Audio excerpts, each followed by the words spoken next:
À moins que vous ne viviez dans une grotte, vous n'avez pas pu passer à côté de cette info. Le lynchage par des antifas de Quentin, 23 ans, membre du service de sécurité bénévole de Némésis, en marge de la venue de l'eurodéputé Rima Hassan à Sciences Po Lyon. Il a été déclaré mort samedi 14 février dans l'après-midi.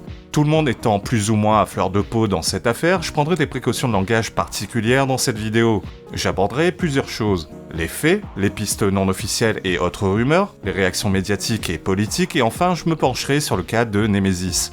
Quentin D était un jeune homme de 23 ans, étudiant en licence de mathématiques à Lyon. Il est décrit par sa famille comme fervent catholique, très impliqué dans la vie de sa paroisse et dans les activités bénévoles liées à l'église. Il est dépeint comme un jeune homme posé, calme, passionné de philosophie et non violent. Ad magistri, vocem quisque sui felicitatus. Il se revendiquait patriote et nationaliste. Bref, pas vraiment le profil du néo-nazi crâne rasé et tatoué de la tête aux pieds, mais bon, être catholique et patriote suffit aux gauchistes à vous classer dans la catégorie facho, donc bon. Bien que ne faisant pas partie officiellement du collectif Némésis, il en était un sympathisant relativement proche et en assurait ce jour-là la sécurisation en compagnie d'une dizaine d'autres hommes. Ce jeudi 12 février, le collectif féministe organisait une contre-manifestation pour protester contre la venue de Rima Hassan invitée par l'IEP de Lyon, plus connue sous le nom de Sciences Po Lyon. Selon les premiers éléments, il a été pris à partie en marge de l'événement par un groupe d'individus identifiés comme étant de la mouvance antifasciste. L'avocat de la famille évoque un guet-apens préparé par des agresseurs en surnombre et masqués. Dans les seules images disponibles à ce jour, on y voit un groupe d'une quinzaine d'individus se déchaînant contre 3 hommes au sol. 2 parviendront à s'enfuir, mais le troisième, Quentin, est laissé pour mort par ses assaillants après avoir reçu une myriade de coups violents à la tête alors qu'il était au sol. Je peux pas vous diffuser les images car c'est du contenu TF1 et ils rigolent pas avec les droits d'auteur. Il se serait alors relevé, aidé par un de ses camarades, avant de perdre conscience un peu plus loin. Conscience qu'il ne retrouvera plus jamais, puisqu'après avoir été plongé dans le coma pendant environ une journée en état de mort cérébrale, il fut déclaré décédé dans la journée du 14 février. Voilà pour les faits. Au moment où j'écris ces lignes, on n'en sait pas plus. Jacques-Élie Favreau, membre de la Jeune Garde, collaborateur à l'Assemblée nationale et ami de Raphaël Arnaud, est décrit selon plusieurs sources comme ayant directement participé au lynchage de Quentin. Officiellement, le parquet de Lyon n'a encore identifié aucun suspect et malgré les témoignages, la tâche des enquêteurs risque de ne pas être simple car la seule vidéo disponible jusqu'ici est filmée de loin et de mauvaise qualité. De plus, fidèles à leurs habitudes de lâche, les racailles antifa ont pris soin de dissimuler leur visage. Un soi-disant témoin affirme qu'il s'agissait à la base d'un début d'affrontement entre bandes d'à peu près même taille, mais qu'une grande partie des militants identitaires a pris la fuite face aux antifas. C'est pas impossible, car sur la vidéo de TF1, on y voit un groupe d'environ 7 individus s'éloigner de la scène de lynchage en courant. Le camp national a bien évidemment été le premier à réagir, notamment sur X comme Éric Zemmour par exemple. Ce dernier n'ayant pas froid aux yeux et pointant directement du doigt le collectif lyonnais La Jeune Garde, dont Raphaël Arnaud est un éminent représentant. Ce que je condamne, c'est l'ultra-racaille. Il y a ensuite les réactions de dissidents LFistes comme François Ruffin ou Clémentine Autain. Ruffin condamne fermement et ose engager la responsabilité directe des antifas. Mais vous y trompez pas, si Ruffin a toujours été un des insoumis parmi les plus raisonnables, il n'en demeure pas moins une saleté de gauchiste. Une sale gauchiste. Parmi ces éléments de langage qui ne sont pas utilisés par hasard et dont le but est d'euphémiser et d'atténuer la responsabilité des antifas, il parle d'un affrontement.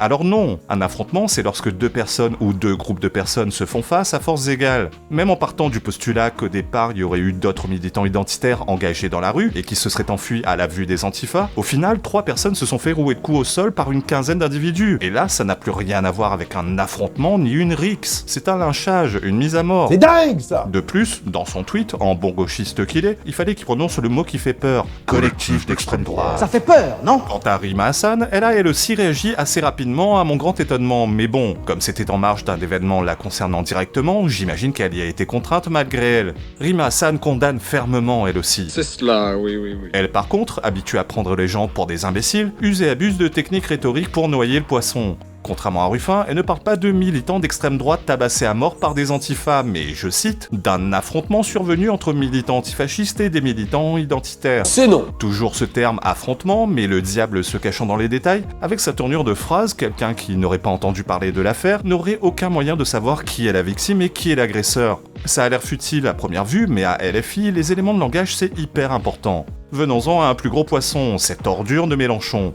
Aucun communiqué sur le drame de Lyon. Pire, il pousse l'ignominie jusqu'à se fendre d'un tweet samedi en fin de journée pour se victimiser et tenter de retourner la situation en sa faveur, suite à la découverte de tags à la peinture rouge sur les portes et vitrines de plusieurs permanences LFI, symbolisant le sang de Quentin. Pour l'horreur, quasiment le nazisme. Il a même le culot de placer ni vu ni connu l'expression « violence d'extrême droite » et les noms de Bruno Retailleau et Marine Le Pen. Je n'ai plus de mots pour qualifier ce salopard. T'es un connard, toi. Tout comme l'autre trou du cul de Paul Vanier, qui lui aussi pleurniche sur les actes de vandalisme et dénonce les milices d'extrême droite qui veulent faire basculer notre pays dans la violence. Quel culot. Un gosse de 23 ans vient de se faire lyncher à mort par ses petits copains antifa, et l'autre merde nous explique que l'extrême droite fait basculer notre pays dans la violence. Et on lui pèlera le jonc comme au bailli du Limousin. Le mec a 2 doigts d'organiser une marche blanche en hommage aux vitrines taguées. Non, franchement, les mots me manquent pour qualifier la France insoumise. Ce parti est diabolique. Dans la série LFI n'a honte de rien, ils chouinent parce qu'ils sont directement mis en cause dans ce guet-apens, et c'est le branle-bas de combat pour s'en dissocier.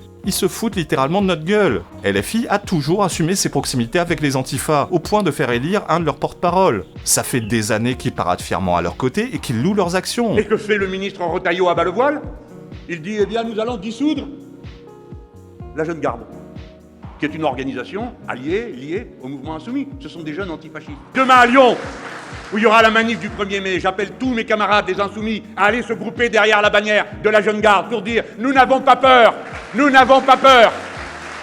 Ah, j'en parle avec passion, parce que ce sont mes jeunes camarades. Des années que Mélenchon met des cibles dans le dos de patriotes de droite, et des années qu'il incite à la haine et à la lutte violente. Vous autres, là, les militants, il y en a dans cette salle. Va falloir commencer à vous organiser, les camarades. Parce que nous, à Marseille, on a dû y aller avec des méthodes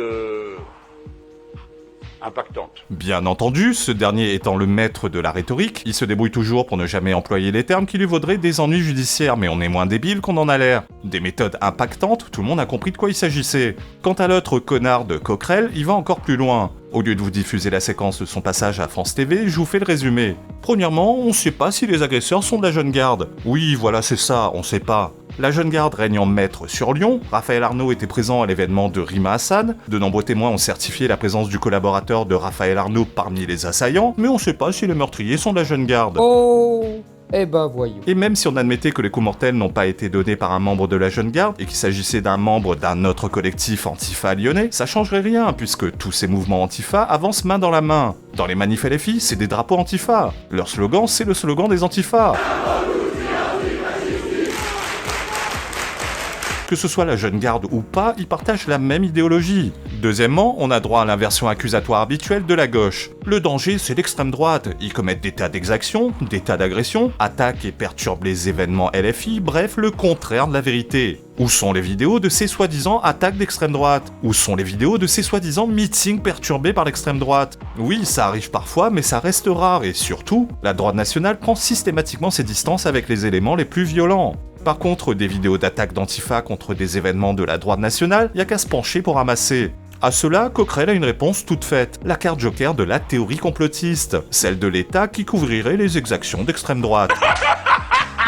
Ceci l'amenant à dire entre les lignes et à moitié en bafouillant tellement il n'y croit pas lui-même, que en gros, si les antifas se font justice eux-mêmes, c'est parce que l'État ne fait pas son boulot. Peut-être que certains groupes ont considéré que la police n'agissait pas assez contre ces groupuscules identitaires et qu'on dû penser qu'il fallait même recourir quelque part à se défendre. Si des mecs fracassent le crâne d'un gamin de 23 ans au sol à coups de Rangers dans la tête, c'est pour se défendre de l'inaction de l'État. Oui, voilà, ça doit être ça. C'était donc ça. Ouais. Refermons les réactions des politiques avec celle de Raphaël Arnaud. Lui, dans le foutage de gueule, c'est un champion. J'apprends ce décès avec horreur et dégoût. Ouais, je dirais plutôt avec le sourire en ce qui le concerne. Déjà, c'est pas juste un décès. Quelqu'un qui succombe à une maladie ou qui meurt de mort naturelle, c'est un décès. Quelqu'un qui meurt dans un accident, c'est un décès. Là, on parle d'un meurtre. Les réactions des internautes, je m'y attendrai pas. Les salopards de gauchistes s'en donnent à cœur joie et s'en réjouissent, sans grande surprise. Et voilà, mais c'était sûr en fait! C'était sûr! L'extrême droite, c'est des nazis, et les nazis, il faut avoir aucune pitié avec eux, vous savez bien. Venons-en au volet Némésis, et là je serai beaucoup plus nuancé. Elles sont pas toutes blanches dans cette affaire. Certaines vérités ne sont pas bonnes à dire, surtout dans ces moments de forte tension politique. Bon, déjà, j'ai jamais compris le concept de féministe de droite. Je comprends pas le concept de féministe tout court, en fait. Le féminisme n'a plus aucune raison d'être depuis au moins 50 ans. Tous les combats féministes ont été gagnés depuis les années 70-80. L'égalité des droits entre hommes et femmes, l'évolution du rôle de la femme dans la société, l'alignement des salaires hommes-femmes, etc. Bien sûr, il y a toujours des problématiques qui concernent davantage les femmes que les hommes, comme les violences conjugales ou les viols, mais à l'inverse, il y a également des problématiques qui concernent davantage les hommes que les femmes. C'est pas pour autant qu'il existe des hoministes. Par exemple, les hommes font plus souvent des métiers dangereux, les hommes meurent plus jeunes que les femmes, ce sont les hommes qu'on envoie à la guerre, et enfin, hommes et femmes sont inégaux dans le domaine de la séduction. Vous en connaissez des collectifs féministes qui réclament plus de parité dans le BTP, ou des collectifs hoministes qui réclament l'égalité homme-femme sur OnlyFans ou Tinder ? Bref, revenons à Némésis. On va pas se raconter d'histoire. Les Némésis ne sont pas féministes, ce sont juste des identitaires de droite. Leur féminisme n'est qu'un prétexte, tout comme le féminisme de gauche n'est qu'un prétexte à leur misandrie.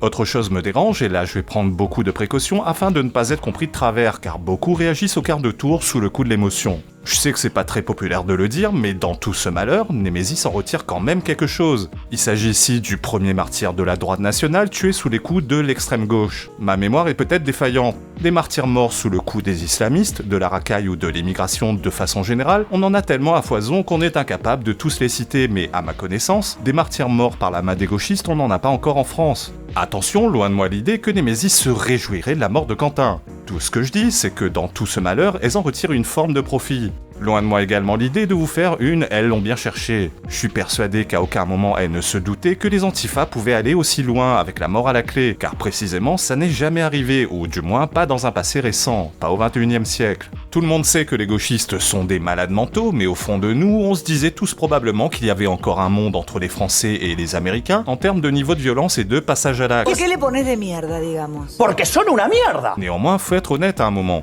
Némésis vit du buzz. Elles vivent de l'hostilité qu'elles suscitent, ou alors elles se contenteraient d'aller sur les plateaux télé ou de faire des conférences. Je ne dis aucunement qu'elles seraient malveillantes ou mal intentionnées. Je pense juste qu'elles sont inconscientes. Courageuses mais inconscientes. Je ne dis aucunement non plus que parce qu'elles ont des fous en face d'elles, elles devraient ne rien faire. Je dis juste qu'elles devraient prendre la mesure du danger pour ne pas se retrouver demain avec un autre drame. Lyon, ce n'est pas n'importe où. C'est la maison mère des antifas en France. C'est là qu'on y retrouve ces spécimens les plus radicaux et violents. Faut pas prendre ça à la légère. Ok, elles étaient entourées d'une quinzaine d'anges gardiens comme elles les appellent. Mais ce qu'a affirmé Cro-Blanc dans une vidéo récente en tant qu'ancien de la garde rapprochée de Némésis de façon ponctuelle a confirmé ce dont je me doutais. La plupart d'entre eux ne sont ni des professionnels de la sécurité, ni des bagarreurs habitués des guérillas urbaines. Les antifas sont pas des professionnels non plus, vous me direz. Mais on sait tous que vous avez beau être 15, ils vous sauteront dessus à 50, masqués et armés, et dans le dos ou au sol de préférence. Ce sont des hyènes, faut jamais l'oublier. C'est triste qu'on en soit là, c'est triste dans une démocratie de ne pas pouvoir manifester notre opposition sans risquer notre vie, mais ça ne changera rien au réel. Némésis doit changer ses méthodes et s'entourer systématiquement de professionnels de la sécurité ou de forces de police. Elle n'a pas le choix. Faut jamais sous-estimer les antifas. Vincent Lapierre a aussi ce petit côté recherche de buzz, mais lui c'est moitié recherche de buzz, moitié travail journalistique. Némésis, il n'y a pas vraiment de travail journalistique. C'est juste des opérations choc destinées à faire parler d'elle et à révéler le vrai visage de la gauche.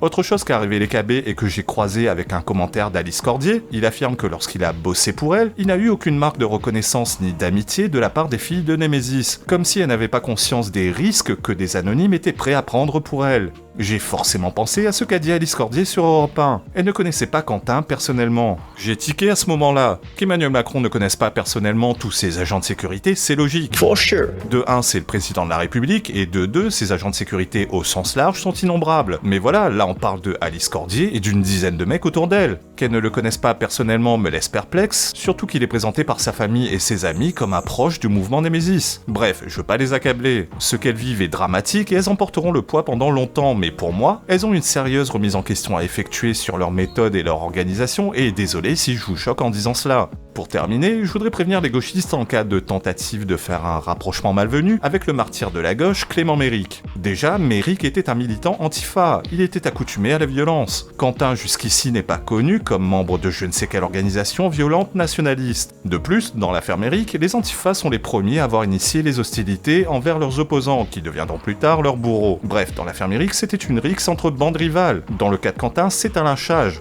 Ce que je crains dans cette affaire de Quentin, c'est d'une part qu'on ne retrouve jamais le ou les meurtriers, ou qu'on ne puisse jamais déterminer leur responsabilité. D'autre part, que ce soit qualifié en violence ayant entraîné la mort sans intention de la donner. Pour moi, quand on donne des coups à la tête et qui plus est à un mec au sol sans défense, ça devrait être systématiquement qualifié de meurtre au premier degré, peu importe si la personne avait conscience ou pas de la possibilité de donner la mort. J'en entends beaucoup parler de la dissolution de la Jeune Garde. Rappelons que l'organisation a été dissoute par Gérald Darmanin en juin 2025 et que cette dernière a déposé un recours devant le Conseil d'État. Mais qu'est-ce qu'on en a à foutre au final ? D'une part, les mouvements Antifa ont la particularité d'être très fluides. Ils apparaissent et disparaissent à l'envi sans réelle structure officielle. D'autre part, structure ou pas, rien ne les empêche de se regrouper ponctuellement pour commettre des méfaits. Donc la dissolution de la Jeune Garde est un faux débat. Ce qu'il faudrait, c'est aller plus loin et déclarer toute organisation Antifa terroriste afin d'offrir des armes supplémentaires à la justice. On termine avec cette récente mise à jour. Mediapart a joint l'avocat de Jacques-Élie Favreau, l'assistant de Raphaël Arnaud, et ce qu'on y lit est édifiant. On y apprend que ce dernier, via la voix de son avocat, se retire de ses fonctions d'assistant parlementaire et qui ne confirme ni n'infirme sa présence sur les lieux du lynchage de Quentin. Traduisez, il y était bien. C'est soit il y était, soit il n'y était pas. Ce n'est pas ni l'un ni l'autre. Reste à déterminer s'il a participé activement au lynchage, mais que ce soit le cas ou pas, il sait qu'il a fait. Notez que pour le moment, Raphaël Arnaud refuse toute sollicitation. Tu m'étonnes, ça doit bien chauffer du côté de LFI.